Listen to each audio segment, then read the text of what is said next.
we talk of writing part of language. जब हम writing part का discuss करते हैं, जो जब आप लिखना शुरू करते हो लाइफ में, चाहे आप नर्सरी में, फर्स्ट ग्रेड में, सेकंड ग्रेड में स्कूल जाए, जब लैंग्वेज टीचर आएगा वो आपको यहां से उठाएगा लेटर्स. हेलो बैक साइड, कितने लेटर्स है? अंग्रेजी जबान में कितने सारे लेटर्स हैं? 26. मतलब 26 एक अल्फाबेट है. अल्फाबेट, ये 26 लेटर्स एक अल्फाबेट है. लेटर्स कंबाइन होते हैं तो क्या बनता है? वर्ड.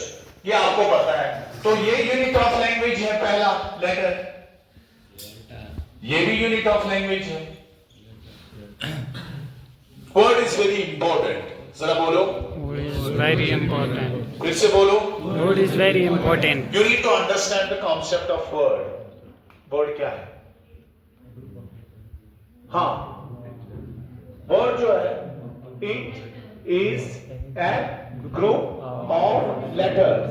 या it is a letter और a group of letters. ये letter है या letters का एक group है. It's a letter or a group of letters that signify something. जो किसी चीज को क्या करें? Signify. Yeah, that means something. For example, political science. Now political. Political is a word. Political science. Compound word. दो words combine होकर. Political science is a word. Education, it's a word. Ali, it's a word. Play, it's a word. ठीक है? She, it's a word. Oh, it's a word. On, it's a word. All these are words. So word क्या है? पहला unit है language का. दूसरा letter के बाद a letter or a group of letters. कभी I am a teacher. Teacher के सामने मैंने क्या बोला? ये तो एक ही लेटर है, तो इसीलिए डेफिनेशन में थोड़ी मॉडिफिकेशन करनी पड़ी. इट्स अ लेटर और a group of letters that means something या दैट सिग्निफाइज समथिंग. ठीक है. वर्ड्स कंबाइन होकर तीसरा बनाते हैं. अब छोटे छोटे यूनिट्स मिलकर बड़े बड़े यूनिट्स बनाते हैं. वर्ड्स मिलकर क्या बनाते हैं? फ्रेज. फ्रेज की स्पेलिंग क्या है? PHRASE. Phrase. Don't side talk. ठीक है? It disturbs the class. All of you got it? If you don't listen properly, you don't learn properly. Plan your day. Full day, full attention. Phrase. What's a phrase? A word or a group of words. Yeah, a group of correlated words. सारे बोलो. A group of correlated Words. with some meaning या with some idea but not complete meaning. फिर से repeat करेंगे. A phrase is a group of correlated words with some meaning or idea but not complete thought. Like sentence. Sentence जो I wake up early in the morning. Sentence क्या है? I wake up early in the morning. जरा बोलो. सारे बोलो. मैंने क्या लिखा? इसका मतलब मैं सुबह सवेरे उठता हूं. इसमें ये जो wake up है, ये बेटा फ्रेज है. कौन सा फ्रेज है? वर्ब फ्रेज है. वर्ब फ्रेज है. तो ये जो है a group of correlated words, correlated एक दूसरे के साथ होते हैं अक्सर, with some idea but not complete meaning. This is a phrase, it's a verb phrase because it is showing action. It is showing action. That's why it's verb phrase. But from this to this, it's a sentence. Phrase does not have subject-verb relationship. Sentence does have subject-verb relationship and complete thought. But the question is, sometimes Mushtaq sir, our physical education master, you are exercising for a short race, short marathon. आप ऐसे हो, Mushtaq sir आपको कहेगा गो या run के बाद वो full stop डाल सकता है, sentence is complete. So sometimes one word can act as a sentence. So sentence की भी डेफिनेशन है ए वर्ड और a group of words with complete thought and has subject verb relationship. But यहां पर कहां है फिर सब्जेक्ट और वर्ब रिलेशनशिप? हिडन है ना।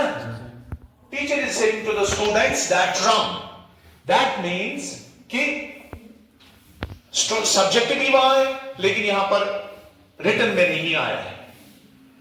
अब सेंटेंस बड़ा है या phrase?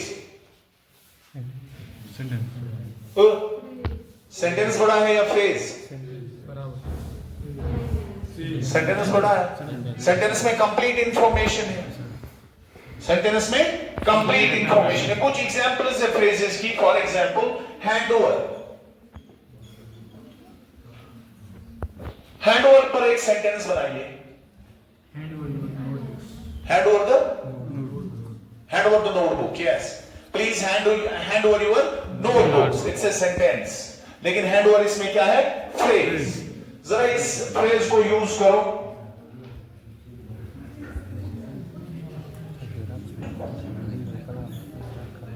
took over, the new principal took over the charge। took over इसमें phrase है, the new principal took over the charges इसमें क्या है? पूरा sentence। ठीक है। और कुछ, और कोई फ्रेज? इतने सारे हैं। Depend on, animals depend on plants. Come across, ran away, the visitors ran away with the trophies. जरा बोलो, सारे बोलो। The visitors ran away with the trophy. इसका मतलब विजिटर्स ट्रॉफी लेकर भाग गए। बट इसकी मीनिंग है The visitors won the trophy। क्या है इसकी मीनिंग? The visitors, वहां पर वर्ड्स क्या है? ran away, लगता क्या है? दौड़कर भागे, लेकिन मीनिंग क्या था? won।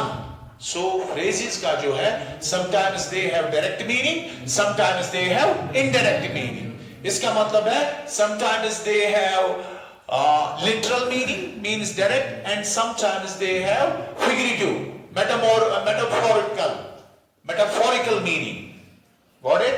So जैसे idioms में होता है। idioms क्या होते हैं? शाबाश बोलो। ये यूनिट्स ऑफ लैंग्वेज है। तो इसमें फ्रेज भी आ गया, लेटर भी आ गया, वर्ड भी आ गया, फ्रेज भी आ गया। अब इडियम है नहीं, सेंटेंस भी आ गया। क्लास और इडियम डिस्कस करना है। इडियम बताओ क्या होता है? इडियम की spelling? What is idiom? It's a unit of language। What's word? Unit of language। What's phrase? Unit of language।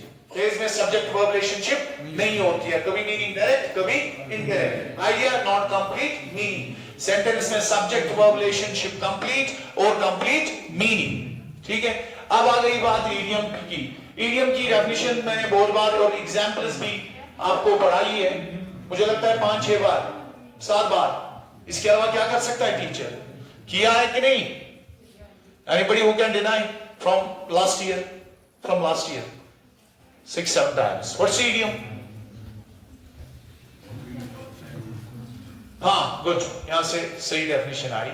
Anyway, idiom is a group of fixed words। Idiom is a group of, या particular words ज्यादा अच्छा रहेगा। Particular words,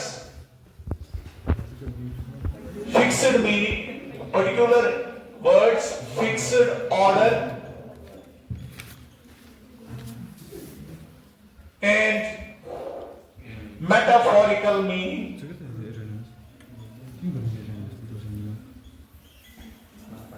typical style of language,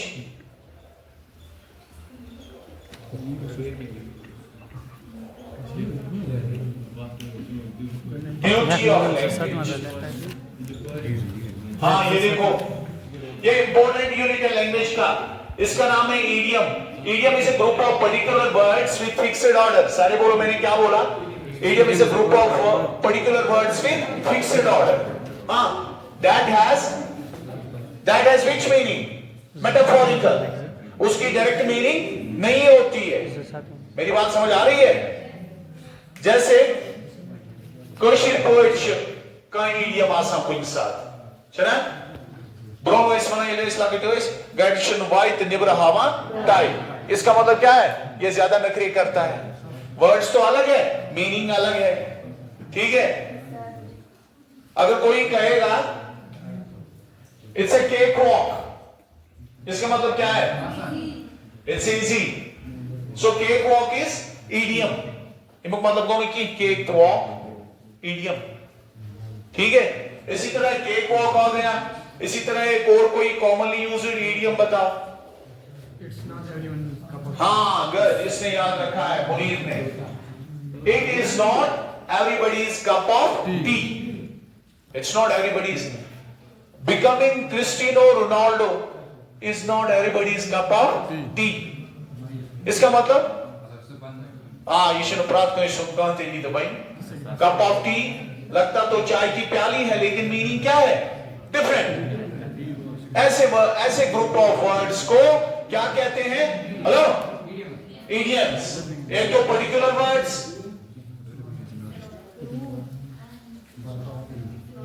fixed order. मैसर and Umar stop history. Metaphorical meaning, typical style of language, ठीक है। Typical style of language है ये, क्योंकि ऐसी बातें आप ज्यादा नहीं देखते हो। The minister felt egg on the face. जरा बोलो मैंने क्या बोला? इसका मतलब ये नहीं है अंडा है, इसका मतलब है sham. He was wet behind the nervous, behind the ears. वो wet हो गया कानों के पीछे, it means he got nervous. Hot in the mouth. When it was the last tour of the match, our mouths were, our hearts were in our mouths. Hot in the mouth means hot in the mouth means I don't know what will happen. Then a situation. When she talked, she let the cat out of the bag. जरा बोलो मैंने क्या बोला? When she talked, she let the cat out of the bag. ये एक idiom है। क्या है? इस इडियम का मतलब क्या है? To reveal secrets. Let the cat out of the bag. Yeah, she spilled the beans. It means she revealed secrets. Spilling the beans. When the thieves left, the village men were beating the bushes. चोर तो वहां गए थे, अब ये beat कर रहे थे बुशेस को। इसका मतलब अब ये वो कर रहे थे, ये करेंगे वो करेंगे, लेकिन हो जाएगा कुछ नहीं। Beating the bush. So these are different idioms. इनका कोई सब्जेक्ट वर्ब इशू नहीं है, पर्टिकुलर वर्ड्स है, फिक्स्ड ऑर्डर है, मीनिंग क्वाइट डिफरेंट है, लैंग्वेज का टिपिकल स्टाइल है, जैसे मैंने पहले ही एग्जांपल दी थी, ठीक है। इडियम। अब लास्ट पर है क्लास। क्लास क्या है? बोलो क्लास इज ए सेंटेंस। जरा बोलो class is a sentence.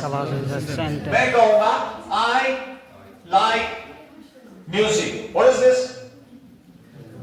Hey girls, what is this? I like music. It's a sentence, but it's also a class.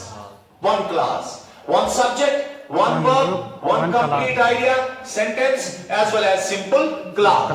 अब अगर मैं कहूं I like music, which is classical Spanish, ठीक है। I like music which is classical Spanish. ये sentence है, लेकिन अब इसमें एक क्लास नहीं है, इसमें दो क्लासेस है।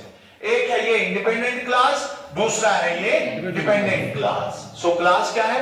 Class is a group of words. It has subject-verb relationship, but sometimes the subject-verb relationship is not necessary. It can be a complete thought, it can be a half thought. If it is half thought, it is dependent upon the complete thought, complete independent class. You got it? Fine. अच्छा, ये classical Spanish मैंने लिखा। Spanish के सामने ये word जो है, क्या ये नाउन है, क्या ये वर्ब है, क्या ये एडजेक्टिव है, एडवर्ब है, कौन सा है ये पार्ट्स ऑफ स्पीच में? हाँ, it's adjective. Adjective. Yes. It's adjective. Good. Like क्या है? Verb. I क्या है? Subject. I pronoun भी है, subject भी है. कभी कभी हाँ, music. Noun. It's the name of a noun. Which? हाँ, yes, which. It could be relative pronoun. Relative pronoun. It gives relation here. That's why this class is called as relative class. Join the two sentences by changing one of the relative class. इसलिए इस relative word की वजह से इसको हाँ, लेकिन कभी कोई word noun हो सकता है, कभी वही word verb हो सकता है. ये words की types है. जब आपने word पढ़ा तो वहां पर हमने ये सीखी किया. I assume कि आपको ये सारी चीजें पता है. ठीक है. What are these? These are the units of language. अब जब sentences मिलते हैं, group of sentences, वो क्या बनता है? Paragraph. Paragraph long है, para short है. Photograph long है, photo short है. Paragraph में एक ही आइडिया होता है. अब group of paragraphs क्या बनाते हैं? Composition, मजमून. उसमें 3 paragraphs होते हैं. ऐसे कहिए या थोड़ा लंबा है तो आर्टिकल कहिए. इसमें ऑथर का ओपिनियन होता है अबाउट अ पर्टिकुलर सब्जेक्ट. ठीक है. तो ये थे यूनिट्स ऑफ ग्रामर. इन चीजों को अंडरस्टैंड करने से आपने ये अंडरस्टैंड किया, जब हम लिखना शुरू करते हैं तो वो लेटर्स से आता है, आहिस्ता आहिस्ता वर्ड बनता है, फिर फ्रेज बनता है, फिर क्लास बनता है, फिर सेंटेंस बनता है, फिर पैराग्राफ बनता है. ये एक कॉम्प्लेक्स सिस्टम है यूनिट्स का, जो मैंने पहले स्ट्रक्चरलिज्म बताया था. ये ग्रामर का एक अप्रोच है, स्ट्रक्चरल अप्रोच ऑफ ग्रामर. ठीक है. तो इसमें आपको राइटिंग का पूरा आइडिया आया होगा. आया idea? I think it's enough. Thank you for the day. Thank you ma'am.